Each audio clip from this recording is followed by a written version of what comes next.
오늘 둘째 주일인데요. 오늘 예배 드리면서 또 하나님의 말씀이 하나님의 약속 우리들의 충성이라는 제목 가지고 하나님의 말씀을 전하도록 하겠습니다.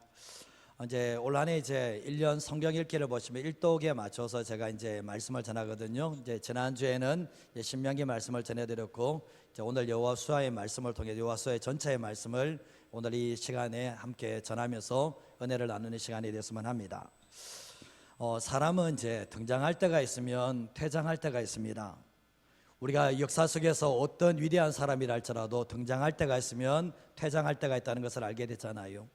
지금의 대통령도 마찬가지지만 등장할 때가 있으면 반드시 퇴장할 때가 있다는 것을 우리는 알게 되는데, 우리가 등장할 때보다는 퇴장할 때가 더 아름다운 모습이 되어야만 합니다. 그러나 주변에 보면 어떤 사람들은 등장할 때는 참 화려하지만 퇴장할 때는 초라하기 그지없는 그런 모습들을 보게 됩니다. 우리가 어떤 사람들 때로는 은퇴식을 거창하게 하는 사람들이 있는가 하면 어떤 사람들은 마지막 은퇴식 자체를 정말 초라하게 어쩌면 조용히 물러나는 사람들도 있다는 것을 보게 되잖아요. 지난 주일 오후 예배 때 말씀을 전했을 때 사울 왕에 대해서 말씀을 전해드렸거든요. 사울의 왕이 시작 자체, 등장 자체는 어쩌면 화려하게 등장했을 수도 있지만 그의 마지막 결말은, 퇴장은 초라하게 그지없었다는 것을 우리가 말씀을 통해서 보게 되었습니다. 그래서 우리가 신앙생활 할 때 보면 시작이 화려한 것보다 더 중요한 것은 마지막 결말이 잘 되어지는 것, 마지막 결말이 더 좋은 것이 하나님 나라의 더 좋은 원리라는 것을 기억하셔야 되는데, 이제 지난 주일날 이제 진종호 사격 선수가 은퇴식을 가졌어요. 관심 있는 사람들은, 사격에 관심 있는 사람들은 진종호 선수가 누구인지를 알겠죠. 이분이 이제 올림픽에서 금메달을 4개 땄습니다. 그리고 은메달을 2개 땄고 세계 선수권 대회에서 금메달을 4개나 땄습니다. 놀라지도 않으시네. 이 정도 같으면 나라에서 사실은 위대한 업적을 남긴 사람이거든요. 근데 이제 은퇴식에서 이런 고백을 했습니다. 은퇴식의 자리에서 이런 고백을 했는데, 선수 시절 지독하게 외로웠다고. 선수 시절 지독하게 외로웠다 얘기하면서 하고 싶은 거 다 못하고 심지어 사람을 만나서 식사하는 것까지도 절제를 했다라고 얘기하더라고요. 그렇기 때문에 좋은 성적을 거두고 아름다운 은퇴식을 하게 됐다는 것을 우리 충분히 알 수 있잖아요. 저절로 우연히 그 자리에 올라간 게 아니라는 것입니다. 남이 정말 하고 싶은 거 하는 시간 속에서, 남이 먹고 싶은 거 먹는 그 자리에서 자기는 남이 보이지 않는 그곳에서 피나는 훈련을 통해서 그 정상의 자리에 올라갈 수 있었다라고 얘기를 하더라고요. 이런 사람들이 자기를 훈련시킬 수 있고 자기가 정말 아무도 보지 않는 가운데서도 자기를 훈련할 수 있는 사람들이 다음 후학들을 위해서, 다음 세대를 위해서 제자들을 훈련시켜낼 수 있는 사람이 될 수가 있다는 거예요. 저는 이 진종호 사격 선수가 은퇴식에서 이런 말을 하는 모습을 통해서 예수 믿는 사람이 참 배워야 될 게 많구나. 저분이 예수 믿는 사람인지 안 믿는 사람이 구분은 안 가지만 모르지만 그 사람을 통해서 배울 게 참 많다는 게 뭐냐 보면, 우리가 세상 속의 그리스도인으로 살고 있잖아요. 근데 세상 속의 그리스도인으로 살아가면서 우리에게도 지독한 외로움이 필요하다는 거예요. 우리가 하나님 외에는 의지할 데가 없는 지독한 외로움의 시간들이 우리에게 필요하고, 우리도 마찬가지지 않습니까? 하고 싶은 거 다 하고, 놀러 가고 싶은 거 다 놀러 가고, 먹고 싶은 거 다 먹고, 만날 사람 다 만나면서 그리스도인으로 살아가기는 쉽지 않다는 것을 알게 되는 거예요. 우리의 삶에 참고 인내하는 과정이 없으면 세상 속의 그리스도인으로 자리매김할 수 없다는 것을 우리는 너무나 잘 알고 있는데, 그런 의미에서 우리가 우선순위가 잘 잡혀 있어야 된다는 거예요. 이 진종호 선수도 보면 훈련이 가장 중요하니까 우선순위가 잡혀져 있으니까 그 우선순위를 따라서 절제하고 피할 것은 피하는 모습을 보게 되잖아요. 예수 믿는 사람들도 마찬가지입니다. 삶의 내 인생의 우선순위가 없으면 자기 멋대로 삶을 살아갈 수 있는 요소가 있는데, 삶의 우선순위가 잡혀져 있으면 피할 것은 피하고 절제할 것은 절제하는 삶을 살아갈 수가 있게 됩니다. 예수 믿는 사람들의 우선순위에는 하나님과 공동체가 있어야 된다는 거예요. 예수님을 신실하게 따라가는 사람들의 우선순위는 항상 하나님 자신과 공동체가 잡혀져 있는 모습을 보게 되는데, 나의 기쁨과 유익이 아니라 하나님의 기쁨과 유익을 위해서 살고자 하는 우선순위가 정확하게 잡혀져 있어야 되고, 그리고 그런 우선순위를 잡으려면 예배에 충실한 삶을 살고 하나님의 말씀과 기도로 깨어있는 삶을 살아갈 때 이 우선순위가 잡혀지게 됩니다. 하나님과의 깊은 만남이 우리의 인생을 복되게 한다는 이 우선순위가 잡혀져 있는 사람들은 항상 자기의 모든 삶에 가장 중요한 것을 하나님께 올려드리는 삶을 살아가게 됩니다. 또한 우리가 교회는 공동체잖아요. 함께 세워져 가는 거잖아요. 그래서 보면 하나님께 쓰임받는 사람들, 또한 하나님의 영광이 있어 자리매김하는 사람들의 특징은 뭐냐 보면 자기보다는 공동체를 위해서 기도하고 헌신하는 삶을 살아갈 때 그 삶 속에 하나님의 일하심이 있다는 것을 성경을 통해서 보게 됩니다. 애굽에서 하나님께서 이스라엘 백성들을 인도하셨잖아요. 근데 애굽에서 이스라엘 백성들을 하나님께서 누구를 통해서 인도를 하셨나 보면 지도자 모세를 통해서 인도를 하셨습니다. 근데 모세가 약속의 가나안 땅을 앞두고 난 뒤에 하나님께서 그 생명을 거둬가시니 이제 됐다라고 거둬가시는데, 이 모세 또한 등장할 때가 있으면 퇴장할 때가 있다는 것을 알게 됩니다. 근데 이 모세의 뒤를 이어서 지도자가 여호수아가 되었는데, 여호수아 또한 오늘 말씀을 보면 여호수아 또한 등장할 때가 있으면 반드시 퇴장할 때가 있다는 것을 보게 됩니다.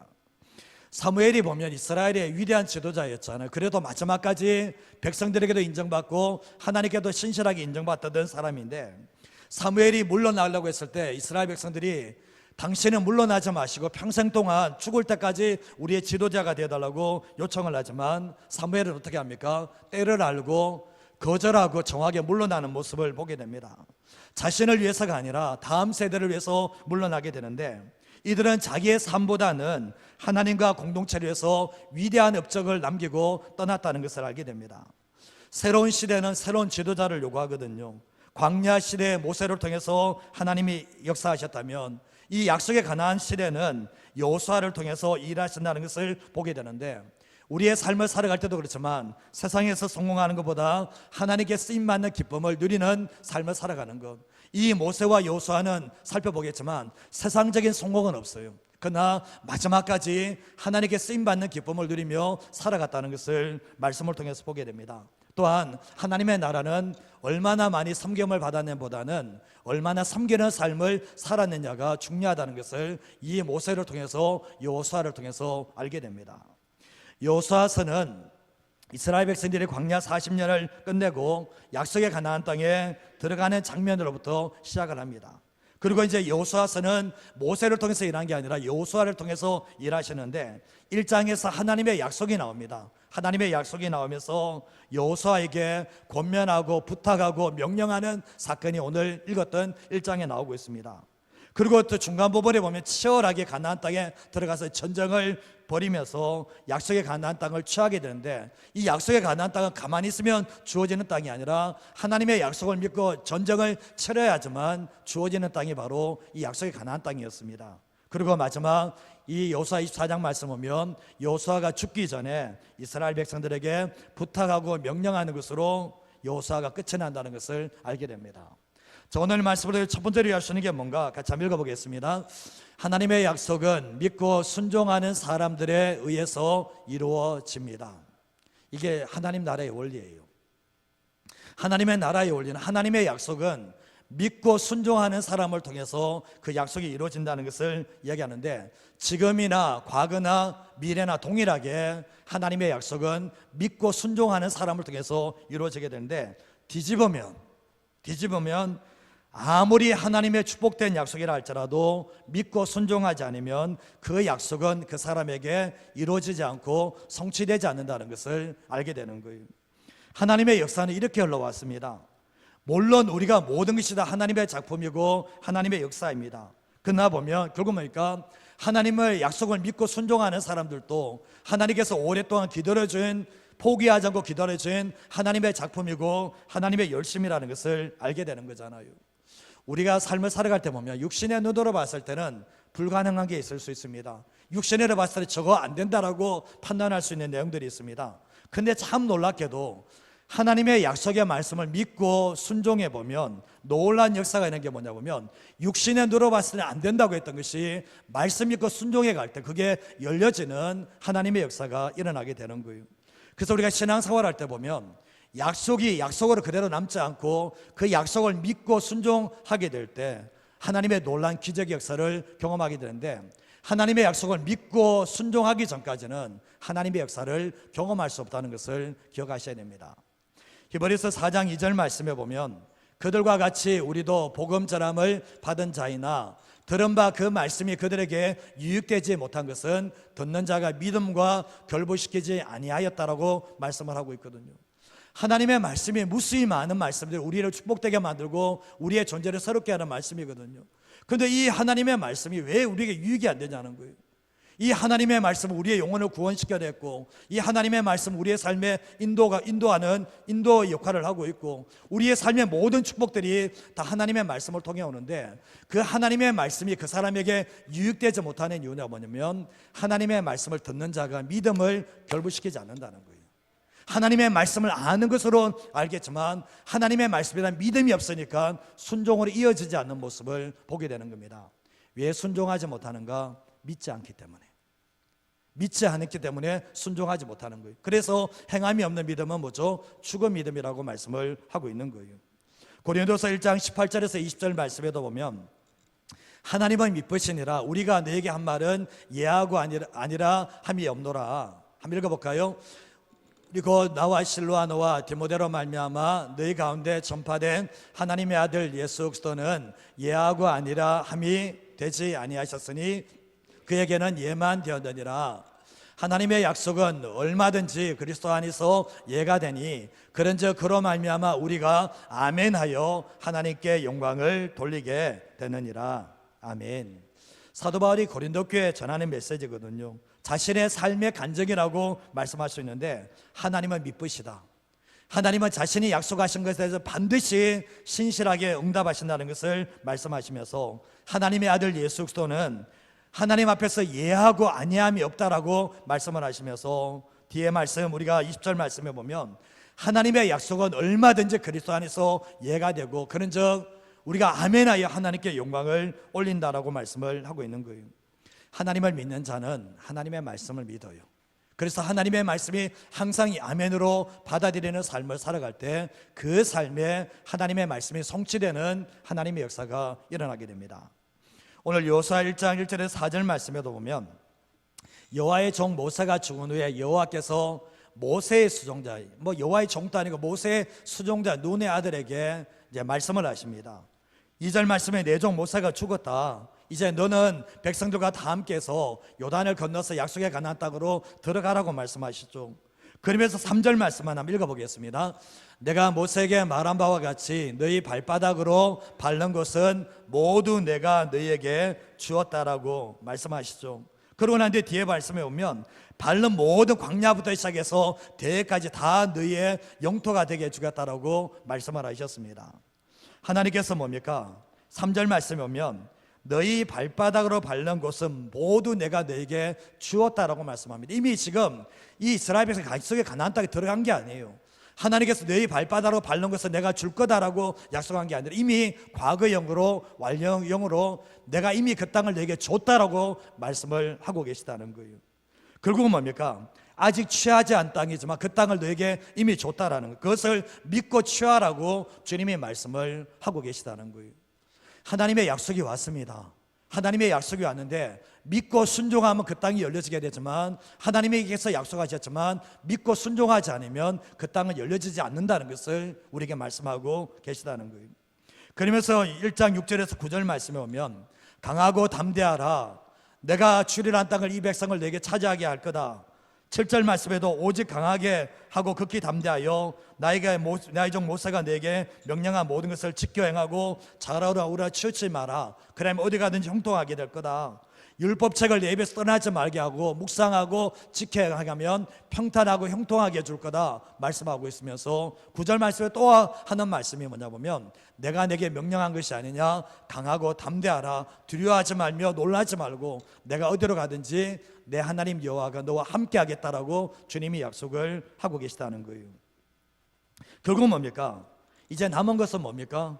이제 남은 것은 가만히 그 땅에 앉아 있는 게 아니라 약속의 가나안 땅에 들어가서 결국 뭡니까? 전쟁을 치르게 되면 땅으로, 이 발바닥으로 밟는 그 땅은 주님은 다 주시겠다라고 약속을 하셨는데, 싸워서 이겨야지 얻는 땅이지 그냥 가만히 있으면 저절로 얻어지는 땅은 아니라는 것을 알게 돼요.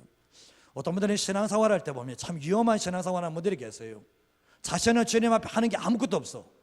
하는 것도 아무것도 없는데 하나님의 복을 기다리는 사람들, 천날이 있어도 천년이 가도 그분에게는 안 옵니다. 주님의 말씀 뭡니까? 말씀을 믿고 순종하는 사람에게 그 땅을 취하게 하시는 역사가 있다라고 말씀을 하고 있거든요. 신앙생활 할 때 말씀이 이깁니다. 아무리 상황이 어려워도 하나님이 이기십니다. 근데 그것을 누리려면 뭐냐면 우리가 하나님의 말씀을 믿고 순종할 때만 이루어진다는 것을 기억하셔야 돼요. 여호수아 15장 26절 말씀을 한번 읽어보겠습니다. 예루살렘 주민 여부스 족속을 유다 족속이 쫓아내지 못하였으므로 여부스 족속이 오늘까지 유다 자손과 함께 예루살렘에 거주하니라. 여호수아와 함께 이제 전적을 치르면서 여리고 성부터 해서 하나하나씩 점령을 해 나가잖아요. 근데 여호수아의 나이가 많이 되니까 하나님께서 이제 너를 통해서 이 땅을 다 점령하기 힘들다 얘기하면서 각 지파에게 땅을 분배해 주고 각 지파가 그 가나안 땅을 점령하라고 했거든요. 근데 이스라엘에게 가장 강한 지파는 유다 지파입니다. 근데 유다 지파가 어떠냐 보면 예루살렘 주민 여부스 족속, 가나안의 여부스 족속을 유다 자손이 뭡니까? 쫓아내지 못했으므로 말미암아 유다 여부스 족속이 유다 자손과 함께 예루살렘에 거주하는 역사가 있게 되었던 거죠. 하나님이 원하시는 게 뭡니까? 하나님이 원하시는 것은 이 가나안 족속을 다 몰아내는 것이었거든요.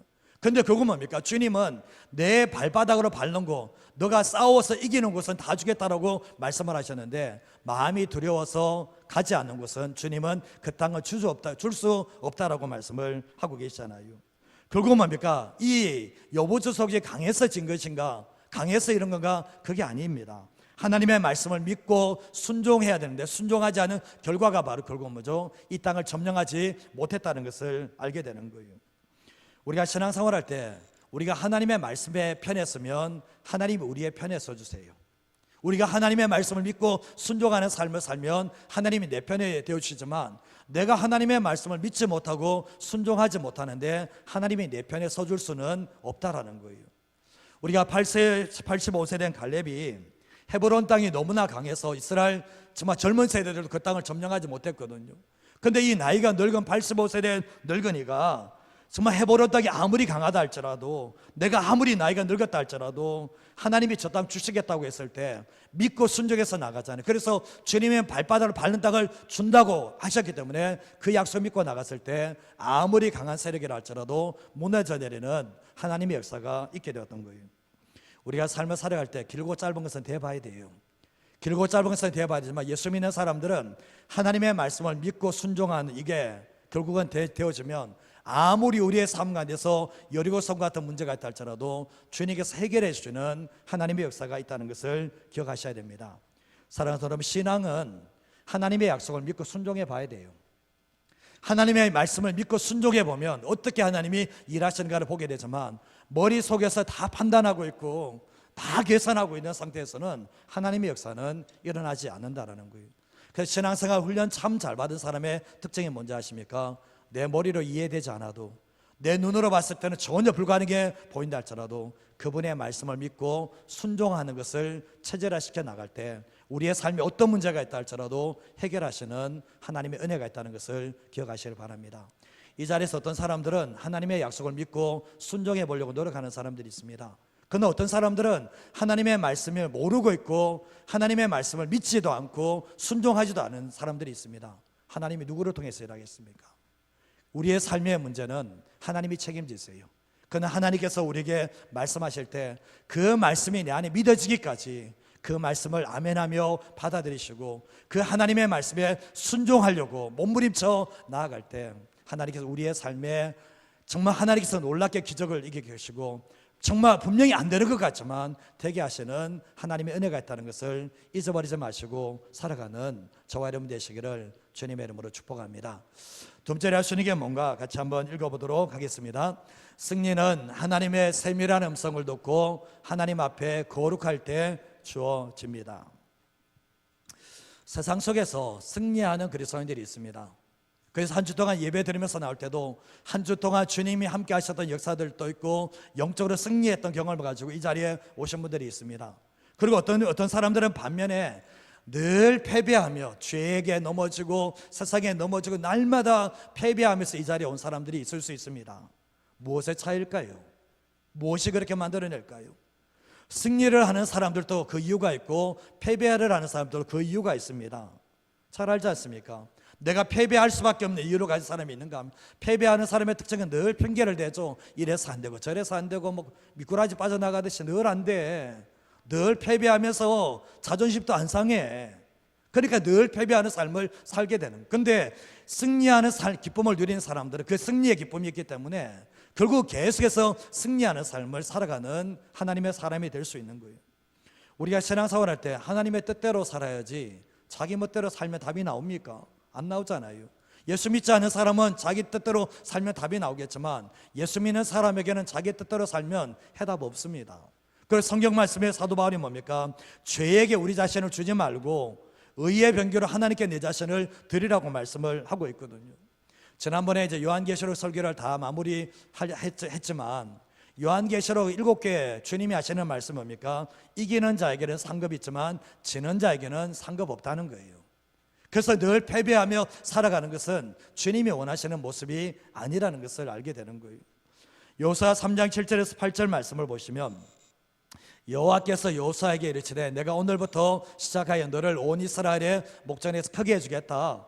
모세와 함께 한 것처럼 너와 함께 해주겠다라고 많은 백성들이 알게 할 거라고 말씀하면서 8절 말씀에 보면, 너는 언약궤를 맨 제사장들에게 명령하여 이르기를 너희가 요단 물가에 이르기를 요단에 들어서라 하라라고 말씀합니다.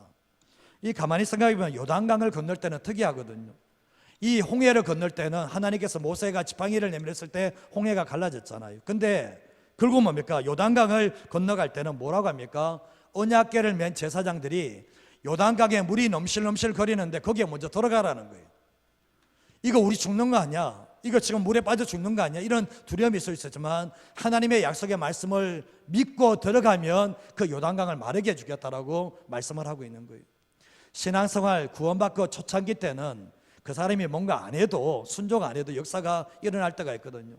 근데 신앙생활 오래 했던 사람들은 홍해가 갈라지기를 위해서 그렇게 기다리면 주님 그렇게 역사하면 요단강 안 갈라집니다. 우리의 삶에 하나님께서 어떤 데로 보면 처음에 초창기 때는 예수 믿을 때 뭐가 역사가 자주 오는데 시간이 지나면 지나서 뭐가 역사가 안 와. 그게 문제가 하나님의 문제가 아니라 그때는 하나님의 일하시는 방법이 다르다는 거예요.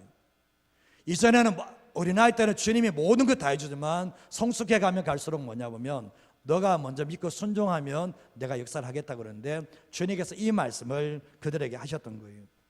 그래서 우리가 신앙생활 할 때 하나님의 말씀은 이해하려고 하지 마시고 믿고 순종하려고 해보세요.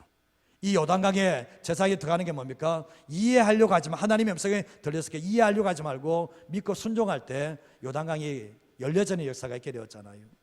여호수아 6장 10절 말씀에도 보면, 같이 한번 읽어볼까요? 여호수아가 백성에게 명령하여 이르되 너희는 외치지 말며 너희 음성을 들리게 하지 말며 너희 입에서 아무 말도 내지 말라. 그리하다가 내가 너희에게 명령하여 외치라 하는 날에 외칠지니라 하고. 자, 이 말씀은 이제 여리고성이 무너질 때의 모습이거든요. 여리고성이 무너질 때 여호수아가 백성에게 명령을 하는데, 여호수아가 명령하는 게 하나님의 명령이거든요. 하나님께서 뭐라고 하셨나 말씀하면, 이 여리고성을 돌 때 외치지 말라는 거예요. 소리 내지 마라, 음성 내지 마라, 너희 입에서 아무 말도 하지 마라, 상의도 하지 마라. 그러고 난 뒤에 내가 명령하여 외치라는 그때 외치라고 말씀을 하고 있거든요. 이스라엘 백성들이 여리고성 무너질 때 정말 6일 동안 하루에 한 바퀴씩만 돌고 7일 때 7바퀴를 돌고 마지막에 외쳤을 때 여리고성이 무너져 내려야 되잖아요. 근데 이게 사실은 보면 하나님이 하시는 말씀이거든요. 근데 하나님의 음성이 들려졌을 때는 이해하지 않더라도 순종을 하게 되면 어떻게 내려갑니까? 이 여리고성이 무너진 것은 칼로 무너진 게 아니라 하나님의 음성을 듣고 순종했을 때 무너졌다는 것을 알게 되는 거예요. 왜 주님께서 이스라엘 백성들이 이 여리고성 돌 때 말하지 말라고 한지 아십니까? 말하면 부정적인 얘기가 나온다는 거예요. 이렇게 해서 여리고성을 이길 수 있어, 이렇게 한다고 하나님이 이 여리고성을 무너뜨릴 수 있는 거야, 부정적인 얘기하다 보면 좀 지나다 보면 우리 돌지 말자, 그냥 그렇게 해서 주저앉아 버리거든요. 그래서 주님은 하시는 말씀이 아무 말도 하지 말고 돌게만 하라는 거예요. 그리고 마지막에 소리만 내라는 거예요. 그때 주님께서 주님의 음성을 듣고 순종했을 때 여리고성이 무너지는 하나님의 역사가 있게 되었던 거예요. 여호수아 9장 12절에서 15절 말씀에 보면 같이 한번 읽어볼까요? 우리의 이 떡은 우리가 당신에게로 오려고 떠나는 날에 우리들의 집에서 아직도 뜨거운 것을 양식으로 가지고 왔으나 보소서 이제 말랐고 곰팡이가 났으며 또 우리가 포도주를 담은 이 가죽 부대도 새 것이었으나 찢어지게 되었으며 우리의 이 옷도 옷과 신도 여행이 매우 길었으며 낡아졌나이다 한지라. 무리가 그들의 양식을 취하고는 어떻게 할지를 여호와께 묻지 아니하고 여호수아가 곧 그들과 화친하여 그들을 살리리라는 조약을 맺고 회족 종자들이 그들에게 맹세하였더라. 이 가나안에 있는 기브온 족속이 이스라엘을 속이는 장면이 나오게 되죠. 계속해서 이제 여리고성이 무너지고 막 이러니까 기브온 족속이 꾀를 냈습니다. 지금 저들이 우리를 이길 수밖에 없다는 걸 알게 되면서 어떻게 합니까? 정말 이렇게 양식이 곰팡이가 말랐고 곰팡이 난 것도 가져오고 가죽보다도 헌 것 가지고 나오고 이렇게 하면서 그건 뭡니까? 옷과 신발 또 낡은 신발을 신고 와서 뭡니까? 가장에서 멀리서 온 것으로 가장해서 조약을 맺으려고 하는데 문제는 뭐냐 보면 14절입니다. 무리가 그들의 양식을 취하고는 어떻게 할지를 여호와께 뭐라고요? 묻지 않았다는 거예요. 묻지 않았다. 그 묻지 않아서 여호수아가 뭡니까? 여호수아의 책임이 크겠죠. 물어봐야 되잖아요. 하나님이 사람들이 정말 어디서 온 사람입니까? 이거 조약을 맺어야 됩니까? 안 맺어야 됩니까? 이거 물어봐야 되잖아요. 함부로 조약을 맺어버려서 여호와께 묻지 않음으로 말미암아 하나님의 말씀을 안 해주고 결국은 조약을 맺음으로 말미암아 어려움을 당하게 된 거죠. 타협하지 말고 쫓아내야 될 민족을 타협해서 맹세를 함으로 말미암아 그 사람들을 살려주는 그런 계기가 되었던 거예요. 속는 자가 뭡니까? 속이는 자보다 더 악하다는 것을 이 말씀을 통해서 알게 되는 거예요. 여호수아 6장 18절 말씀도 보면 너희는 온전히 바치고 그 바친 것 중에서 어떤 것이든 취하여 너희가 이스라엘 진영으로 바치는 것이 되게 하여 고통을 당하게 되지 않도록 오직 너희는 그 바친 물건에 손대지 마라. 이 여리고성을 이겼을 때 주님이 하셨던 말씀은 바친 물건을 절대로 손대지 마라. 하나도 가져가지 말라고 했거든요. 근데 7장 1절 말씀에 보면 이스라엘 백성 자손들이 온전히 바친 물건으로 말미암아 범죄하였으니 이는 유다 지파 세라의 정손 삽디의 손자 갈미 아들 아간이 온전히 바친 물건을 가져가게 훔쳐가게 됩니다. 탐심을 가지고 훔쳐가게 돼요. 여호와께서 이스라엘에게 진노를 하셨는데 7장 21절과 22절 말씀을 한번 읽어보겠습니다. 내가 노력한 물건 중에 시날산의 아름다운 외투 한 벌과 은 200세겔과 나를 보고 탐내어 가졌나이다. 보소서 이제 그 물건들을 내 장막 가운데 땅속에 감추었는데 은은 그 밑에 있나이다 하더라. 이에 여호수아가 사자들을 보내며 그의 장막에 달려가 본즉 물건이 그의 장막 안에 감춰져 있는데 은은 그 밑에 있는지라. 이 아간의 범죄로 말미암아 아이성에서 전투에서 패배를 하게 됩니다. 하나님께서는 이 전쟁 자체가 거룩의 전쟁이거든요. 거룩의 전쟁인데 결국 뭡니까? 한 사람이 부정하고 한 사람이 탐심은 우상 숭배라고 하잖아요. 이 한 사람의 탐심으로 말미암아 이스라엘 전체가 전쟁에 패해지는 일들이 있었다는 것을 말씀을 통해서 보게 되는 거예요. 우리의 삶을 살아갈 때도 그렇지 않습니까? 예수 믿는 사람이 두 가지에 대해서 얘기한다면 첫 번째가 하나님의 음성을 들어야 돼요. 하나님께 물어보시면서 하나님의 음성을 들어야 되고 우리가 치열한 세상의 한복판 속에서 다른 사람에게 선한 영향력을 미치며 영적으로 승리하는 삶을 살아가려면 하나님 앞에 거룩하지 않으면 안 된다는 것을 말씀하고 있는 거예요. 요한복음 10장 27절 말씀을 한번 읽어보겠습니다. 같이 읽겠습니다. 내 양은 내 음성을 들으며 나는 그들을 알며 그들은 나를 따르느니라. 저는 성도님 가운데서 하나님의 음성을 못 들어봤다고 하시는 분들은 그게 심각한 문제입니다. 내 양은 내 음성을 듣는다. 저도 지금까지 모든 삶에 굵직굵직할 때마다 다 하나님의 음성을 듣고 움직였거든요. 내 양은 내 음성을 듣고 나는 그들을 알며 그들은 나를 따른다라고 말씀을 하고 계시기 때문에 예수 믿는 사람들에게 영적 귀가 열려져 있습니다. 하나님께 물어보시면 하나님이 말씀하시는 역사가 있는데 예배 시간에 말씀하든 아니면 주변에 어린아이로 말씀을 하든 상황을 통해서 말씀하시든 그분은 항상 우리에게 말씀을 하신다는 거예요. 그리고 또한 뒤에 데살로니가전서 4장 3절 말씀 보면 하나님의 뜻은 이것이니 뭐라고요? 너희의 거룩함이라는 거예요. 곧 음란을 버리고. 세상은 음란의 세상입니다. 세상은 거룩하지 않아요. 근데 뭐냐면 세상은 불법이 관영을 하고 있습니다. 근데 예수 믿는 사람에게 하나님의 뜻이 항상 기뻐하라, 쉬지 말고 기도하라, 범사하라, 감사하라, 이것만 있는 게 아니라 하나님의 뜻은 이것이니 너희의 거룩함이다라고 말씀하고 있죠. 세상과 차별되고 세상과 다름이 있어야 된다라고 말씀을 하고 있는 거예요. 그러나 이 아간은 뭡니까? 그 안에서 탐심을 가지고 정말 이렇게 결국은 물건을 훔쳐내고 자기만 잘 되고자 하는 그런 마음을 가졌을 때 이스라엘 전체가 전쟁에서 패하는 역사가 일어나게 되었던 거예요. 우리가 마지막 시대를 살아가는 우리 성도님들은 늘 주일날 올 때마다 패배했습니다. 그런 거 주님이 안 좋아하세요. 늘 죄악에 무너졌습니다. 주님이 안 좋아하세요. 그거 삶을 살아갈 때 승리하는 그리스도인이 되셔야 되는데, 승리하는 그리스도인의 특징이 뭡니까? 주님의 음성을 듣는 거예요. 그래서 우리가 매일 아침에 큐티하고 하나님의 말씀을 보고 기도하는 이유가 뭡니까? 주님의 음성을 듣기 위한 거예요. 주님의 음성을. 그러고 나서 더 나아가서 세상 속에서 타협하며 살아가는 게 아니라 하나님의 거룩을 지키는 삶을 살아가셔야 돼요. 뻔히 이거 하면 죄라는 거 모르는 사람이 어디 있습니까? 이거 죄가 이게 죄라는 거 모르는 사람이 어디 있습니까? 다 압니다, 사실은. 근데 거기에 타협함으로 말미암아 결국 뭡니까? 우리가 보면 하나님의 거룩을 잃어버릴 때 영적으로 패배하는 삶을 살아갈 수밖에 없는 거예요. 그리스도인들은 죄가 얼마나 무서운지를 아셔야 돼요. 죄가 얼마나 무서운지를 알지 못하면 날마다 사단에게 무릎 꿇는 그런 삶을 살 수밖에 없거든요. 그래서 잊지 마셔야 될 게 뭐냐 보면 날마다 하나님의 음성을 듣기를 원하고 날마다 하나님의 거룩을 지켜나갈 때 이 약속의 가나안 땅을 다 점령했던 것처럼 우리의 삶을 살아갈 때도 하나님의 음성을 듣고 하나님의 거룩을 지켜나갈 수 있는 하나님의 사람 되시기를 주님의 이름으로 축복합니다. 주님 앞에 섰을 때는 핑계가 안 통합니다. 어쩔 수 없었다고요? 그런 거짓말 하지 마세요. 뭐가 어쩔 수 없어요? 주님은 그런 거 안 통해요. 아간 한 사람 죄 지었으면 봐줄 수도 있는 거 아니에요? 주님은 그런 거 아닙니다.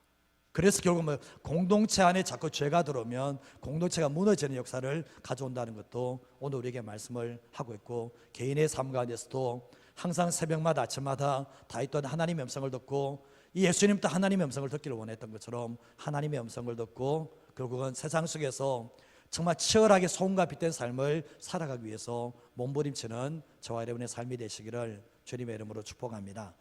마지막 세 번째로 말씀드리겠습니다. 하나님의 백성의 진정한 축복은 오직 하나님만 주님으로 섬기는 것입니다. 하나님의 백성의 진정한 축복은 세상 속에서 오직 하나님만 주님으로 섬기는 게 진짜 복입니다. 이게 진짜 복이에요. 저의 사명은, 제 사명이 있다면 성도들에게 올바른 말씀을 전하는 거예요. 성도들이 올바른 말씀을 듣고 하나님을 사랑하고 하나님을 섬기는 법을 말씀으로 전해주는 역할이 제가 해야 될 역할입니다. 저도 다 못 삽니다. 그러나 저도 말씀을 전하기 전에 제가 살아보려고 저도 행하는 것이 제게 있어야 되거든요. 쉽지 않습니다, 사는 게. 근데 저는 이제 말씀과 상관없는 것을 성도들에게 가르치지 않습니다. 혹여나 제가 제 생각대로 제 개인적인 의견을 여러분에게 말씀드린다면 순종하지 마세요. 그거는 순종하면 안 돼요.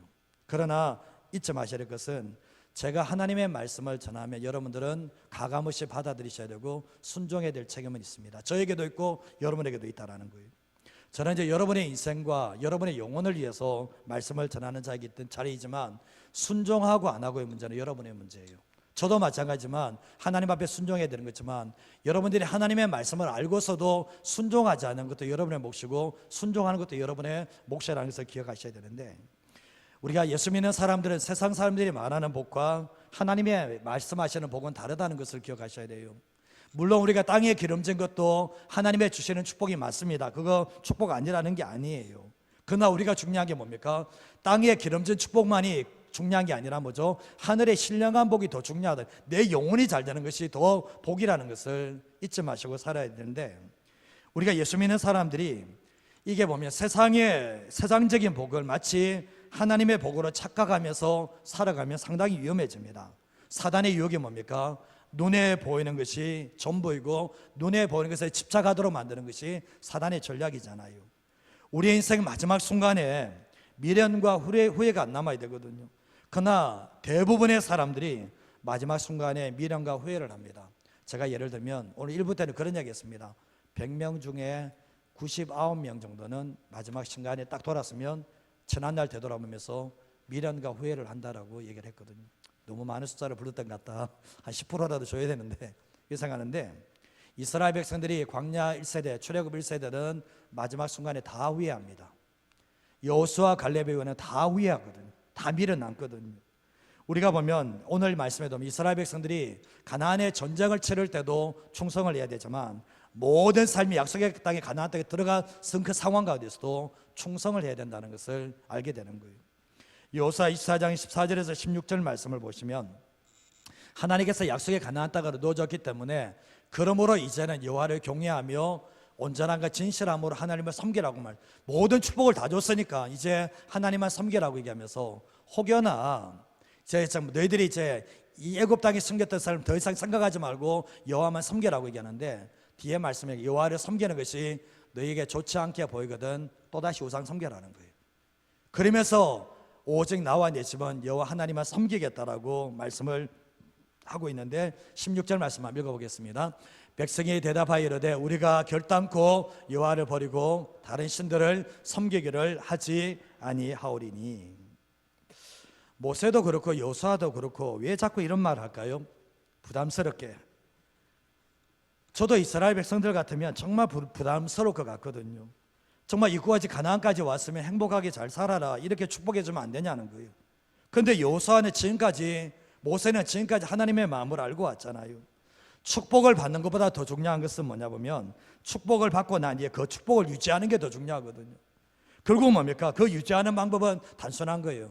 이 가나안 땅에 들어와서도 축복에 취하지 말고 하나님을 주인으로 모시고 하나님의 말씀을 청종하고 오직 하나님만 섬기는 것, 그게 축복을 유지하는 비결이거든요. 그런데 여호수아는 이스라엘 백성들에게 너가 섬길 자를 택하라고 얘기하면서 이스라엘 백성들의 대답을 듣기를 원했는데 자기가 먼저 결정합니다. 나와 내 집은 하나님만 섬기겠다라고 공동체 앞에서 결단하고 난 뒤에 백성들도 결단합니다. 고백합니다. 우리가 결단코 여호와를 버리고 다른 신들을 섬기기를 하지 않겠다라고 말씀을 하고 있거든요. 과연 그렇습니까? 이스라엘 백성들이 이 고백대로 했습니까? 이 고백대로 살아냅니까? 안 됩니다. 왜 그런지 아시죠? 고백대로 살려면 하나님 앞에서 신앙이 준비되어야 돼요. 고백대로 살려면 내 영혼의 상태가 정말 하나님 앞에 준비되어야 되는데 아무리 고백하고 결단하다 할지라도 내 신앙의 모습이 엉망이면 고백대로 살지 못한다는 것을 알게 되잖아요. 이스라엘 백성들 어떻게 합니까? 약속의 가나안 땅에서 우상 섬기다가 약속의 가나안 땅에 쫓겨나는 일들이 일어났다는 것을 알게 되는 거예요.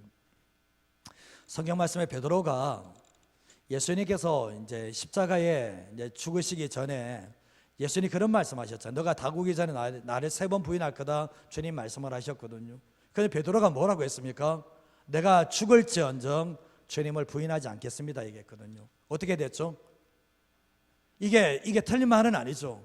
솔직한 고백이고 결단했잖아요. 근데 상황이 닥쳐지니까 결국 뭡니까? 베드로는 주님을 부인할 수밖에 없었는 게 이유가 뭐냐 보면 내가 영적으로 준비가 안 된 상태에서 내 신앙이 준비가 안 된 상태에서 아무리 고백하고 결단한다 할지라도 위기의 상황이 닥치게 되면 그 고백대로 못 살아간다는 것을 분명하게 말씀하고 계시다는 거예요. 우리가 신앙생활 때 고백을 많이 해야 됩니다. 결단을 많이 해야 됩니다. 또 많이 넘어질 수도 있습니다. 그러나 잊지 마실 것은 영적으로 깨어있지 못한 상태에서 그 고백은 별 의미가 없다는 것. 주님도 그걸 아신다는 거예요. 여호수아도 알고 있는 거예요. 이미 이스라엘 백성들이 지금 보니까 결국은 주님을 떠날 것도 이미 다 알고 있었다는 것을 말씀을 통해서 보게 되는 거예요. 여호수아 24장 29절에 31절 마지막 구절인데 한번 읽어보겠습니다.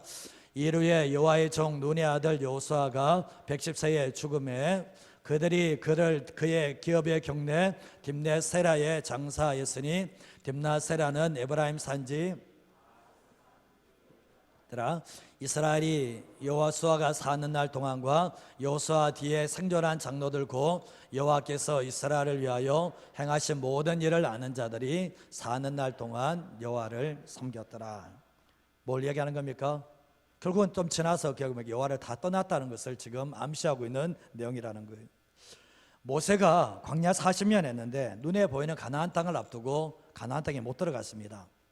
여호수아는 모세와 함께 광야 40년 돌고 이 약속의 가나안 땅에서 한 7년 동안 어떻게 합니까? 치열하게 전쟁을 벌였습니다. 누리는 삶은 없어요. 누리는 삶은 없었습니다. 그러면 여호수아가 불행한 거예요. 지금 근 50년 동안 헌신하고 충성하고 어려운 삶을 계속해서 살았는데 가나안 땅에 들어와서 아무것도 누려보지 못하고 마지막 죽음을 맞이하게 됩니다. 그러면 여호수아가 50년 동안 했던 것은 다 개고생인 겁니까? 그런 거예요. 사실은 하나님의 복을 주눈에 보는 것은 하나도 못 지었는데 이게 인생의 실패한 인생입니까? 그게 아닙니다. 이렇게 하나님의 부르심을 받게 되는데 여호수아 입장에서, 모세 입장에서 뭔가 억울한 느낌이 들 수도 있는 것 같아요. 그러나 여호수아는 그렇지 않아요. 내가 지금 삶을 되돌아보면서 손에 쥔 것도 없고 약속의 가나안 땅에서 뭔가 누린 것도 없지만 지난 모든 삶이 누구와 함께 했습니까? 하나님과 함께한 인생 아닙니까? 하나님의 손을 붙잡고 동행한 인생 아닙니까? 하나님의 뜻에 순종해서 하나님께 쓰임받는 인생 아니었습니까? 또한 더 나아가서 자기를 위해서 한 게 아니라 하나님과 공동체에서 헌신하며 충성된 삶을 살았던 그 인생이었기 때문에 이 인생은 불행한 인생이 아니었다는 것을 알게 돼요. 한마디로 얘기하면 이 여호수아 인생은 뭡니까? 내가 예수님을 만나고 난 뒤에 신앙이 성숙하면서 세상에 눈에 보이는 세상의 한복판 속에서 오직 하나님만을 주인으로 모시고 산 삶이 바로 50년의 세월이 흘렀다는 것을 말씀을 통해서 보게 되는 거예요. 그렇기 때문에 이 여호수아는 미련도 없고 후회도 없는 거예요. 그냥 평안한 가운데 떠나갈 수 있는 거예요. 우리의 삶을 살갈 때 보면 솔로몬을 보시면 알잖아요. 솔로몬이 이 땅에 다 누렸잖아요. 모든 거 다 누렸는데 왜 그 인생이 그렇게 미련에 많이 남고 왜 후회가 됩니까? 왜 헛되고 헛되다는 삶을 살았다고 얘기하는 겁니까? 솔로몬은 하나님을 주인으로 섬기지 않았어요. 우상을 섬기고 돈을 섬기고 이런 삶을 살다가 결국은 인생의 마지막 부분에 섰을 때 내 인생 되돌아봤을 때 누린 것이 내 삶의 복이 아니라 하나님을 주인으로 섬기지 못한 것이 내 인생의 불행이었다는 것을 깨닫는 역사가 있게 되었던 거예요.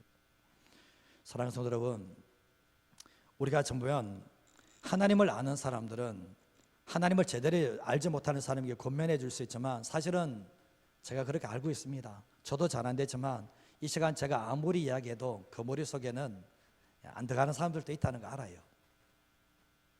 여호수아가 알고 있는 것처럼 저도 압니다. 사실은. 근데 뭐냐 보면 여호수아가 왜 이런 얘기를 하는지 아십니까? 하나님이 지난날 세월 돌아보는 거예요. 하나님이 주인 되셔서 하나님이 모든 것을 이끌어 왔다는 것을 말씀하시면서 하나님이 주신 땅에서, 이 축복의 땅에서 하나님만 섬기라고 권면하는 모습을 보게 되는 거예요. 이것이 너희들에게 해야 될 유일한 길이라는 것을 분명하게 말씀하고 있습니다. 이스라엘 백성들에게 이 여호수아는 너희들이 하나님만 주님으로 섬기는 것을 실패한다면 너희의 인생은 실패라는 거예요. 너희의 자체가 실패라는 것을 말씀하고 있고, 결국 뭡니까? 신앙은 뭐죠? 여호와 하나님을 주님으로 모신 사람들이 다음 세대들에게 이 신앙을 전수해 줄 수 있다는 것을 우리에게 분명하게 말씀하고 있다는 거예요. 사랑하는 분들은 말씀을 마치도록 하겠습니다. 우리가 삶을 살아갈 때 하나님의 약속은 믿고 순종하는 사람에게 이루어진다는 것을 기억하십시오. 그래서 내 삶을 되돌아보면 내가 하나님의 약속을 믿고 순종했을 때 하나님이 이렇게 역사하셨네, 그 감정이 많이 남으셔야 됩니다. 그리고 우리가 이 광야 같은 세상, 어쩌면 이 땅 자체도 가나안이 될 수 있거든요. 이 땅 자체도 가나안일 수 있지만 이게 우리가 승리하는 비결이 뭐냐 보면 하나님의 음성을 들어야 돼요. 하나님의 음성을 듣기를 힘써야 되고, 그리고 세상 속에서 세상 사람들과 똑같은 그런 가치관을 살아가는 게 아니라 다름과 차별에 거룩의 삶을 살도록 몸부림치셔야 됩니다. 그리고 더 나아가서 제가 말씀드렸던 것은 하나님의 백성의 진정한 축복은 오직 하나님을 주님으로 섬기는 겁니다. 이거 외에는 성경에서 더 이상 대답하지 않아요. 그래서 우리는 삶을 살아갈 때 저도 안 되고 여러분도 안 됩니다. 그러나 살아보려고 노력하셔야 돼요. 살아보려고 힘쓰셔야 돼요. 그럴 때 하나님께서 우리의 삶 속에 한 걸음 한 걸음, 저 이전에는 10%가 있는데 이제는 20%, 30% 계속해서 어느 순간에 이제는 주님을 주인으로 모시는 그러한 삶을 살 수 있다는 것을 잊어버리지 마시고 살아가는 우리 모든 성도 되시기를 주님의 이름으로 축복드립니다.